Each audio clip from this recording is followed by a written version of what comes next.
Foi depois da catástrofe, quando mataram a tiros o presidente e metralharam o Congresso, e o exército declarou um estado de emergência. Na época, atribuíram a culpa aos fanáticos islâmicos. Foi então que suspenderam a Constituição. Disseram que seria temporário. Não houve sequer nenhum tumulto nas ruas. As pessoas ficavam em casa à noite assistindo à televisão, em busca de alguma direção. Não havia nenhum inimigo que se pudesse identificar. Conto da Aya, da Margaret Atwood.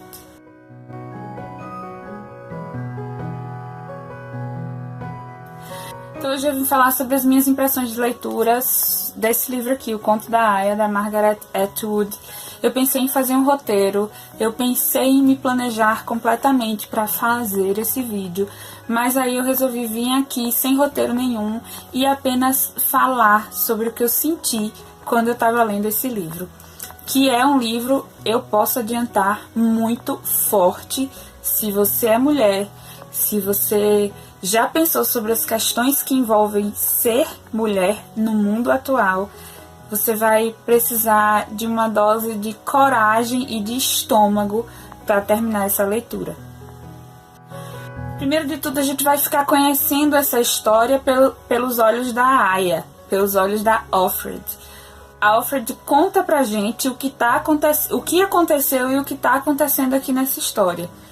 Ela começa falando a partir do ponto de vista dela sobre a situação que ela está vivenciando ali naquele momento, e ela faz umas regressões ao passado próximo, que é quando ela se tornou uma Aya, e com o passar da narrativa ela vai voltando mais ainda no tempo, quando ela ainda não era uma Aya, quando ela ainda tinha uma vida comum, normal, né? Antes de tudo isso acontecer.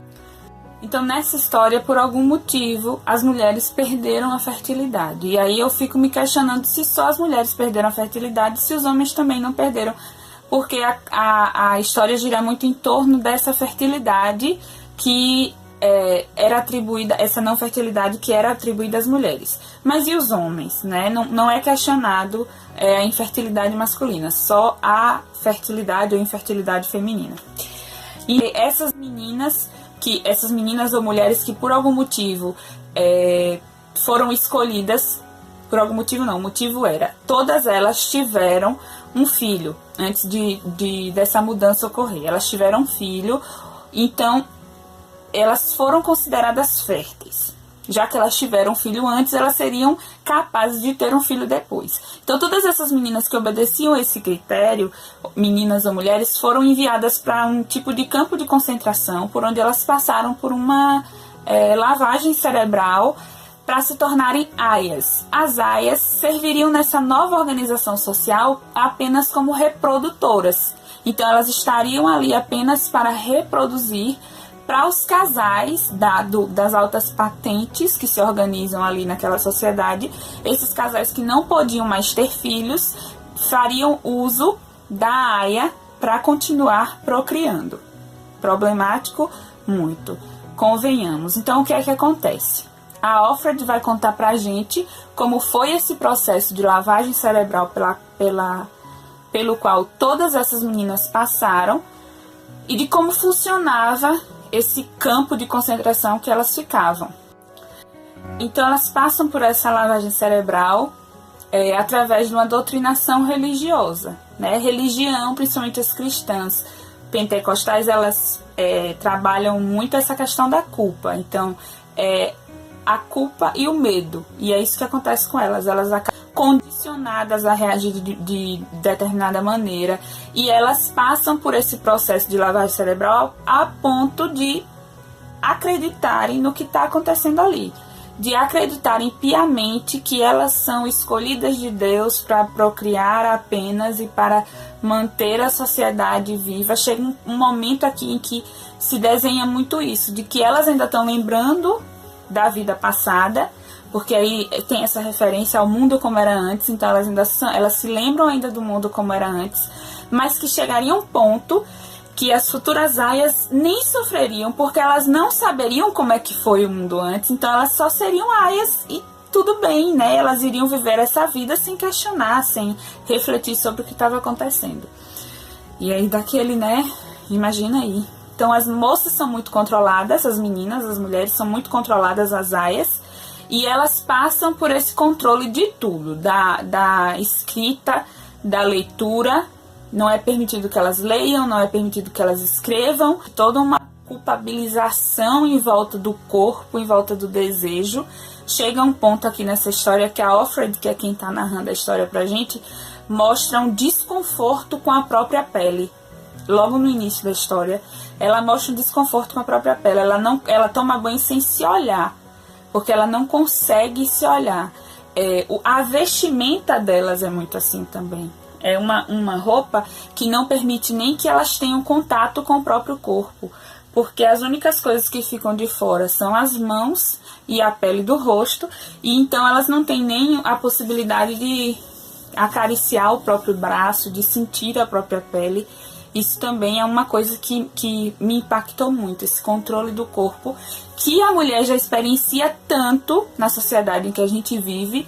Aqui fica muito evidente esse controle do corpo elevado ao quadrado. A gente vive uma sociedade em que a gente não pode decidir se quer ou não levar uma gestação adiante, nós mulheres.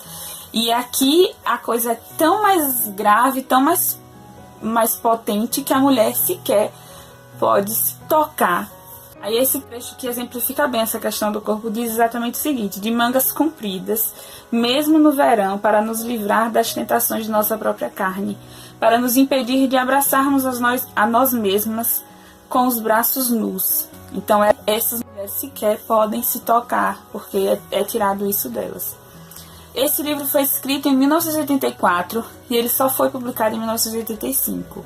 Eu vi algumas reportagens, algumas entrevistas que a autora do livro concedeu desde que lançaram a série de TV. E aí fica muito claro de que ela não se baseou em... Não é apenas uma ficção científica distópica. Não é. Ela se baseou em coisas que acontecem e que aconteceram no mundo. Então, é tudo pequenos recortes de coisas que ela observava naquela época que estavam acontecendo pelo mundo. O que é ainda mais assustador, se a gente parar para pensar direitinho. Essas coisas acontecem, né? Essas coisas já aconteceram e elas acontecem pelo mundo afora. Tudo baseado em preceitos bíblicos. Né?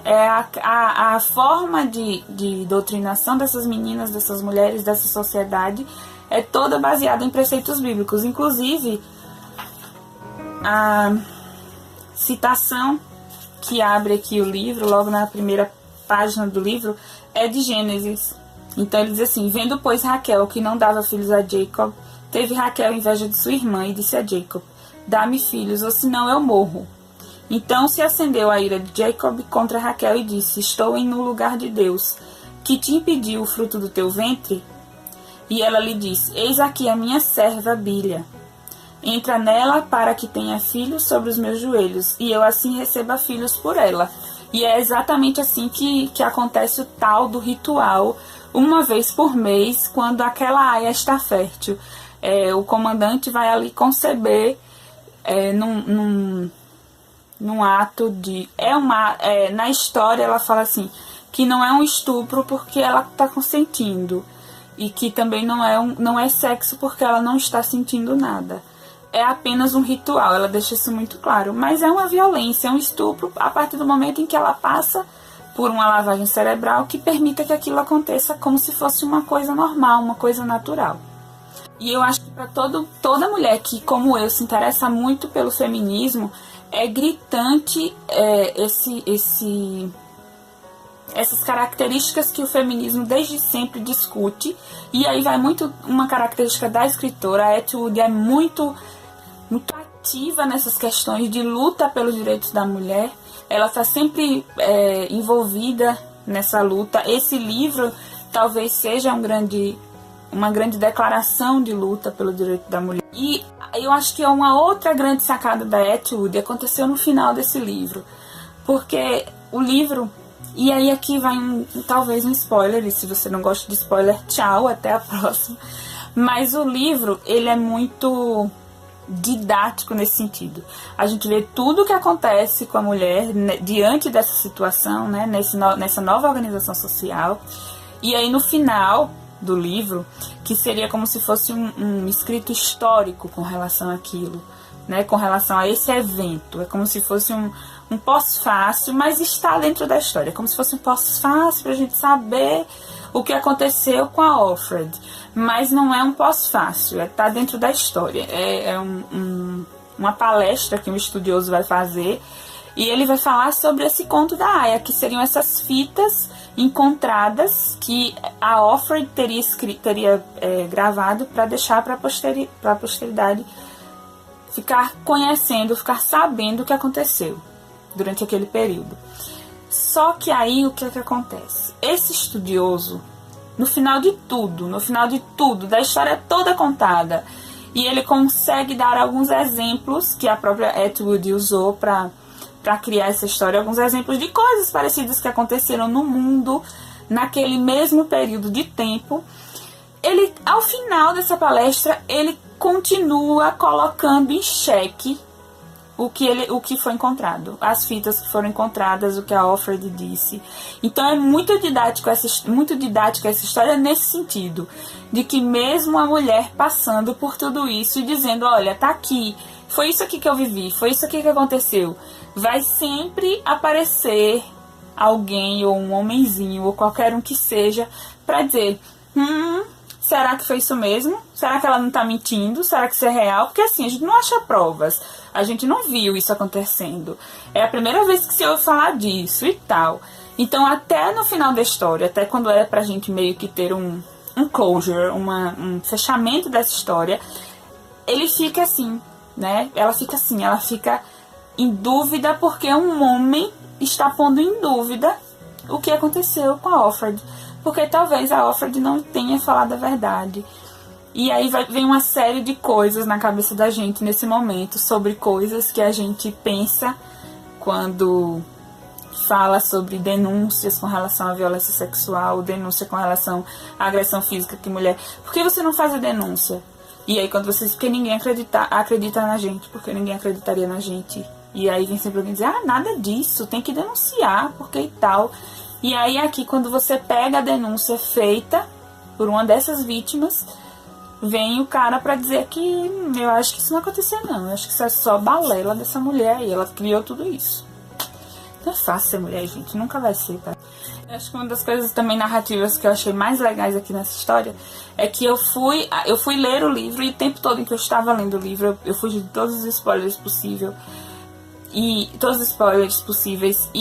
eu fui ler esse livro e eu vi a história acontecendo, e eu queria saber, mas como isso aqui vai se encaminhar pro final? Como é que isso aqui vai finalizar?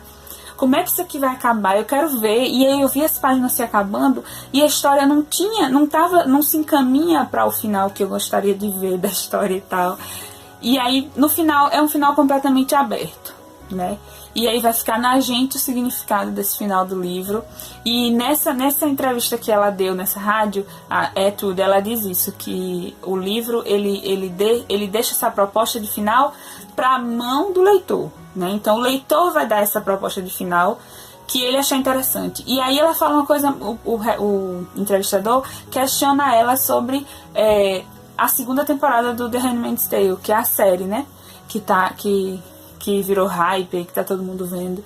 E aí ela diz o seguinte, que a partir do momento que saiu da mão dela, que ela fez essa edição, que ela fez essa história aqui, passa a ser de quem vai receber.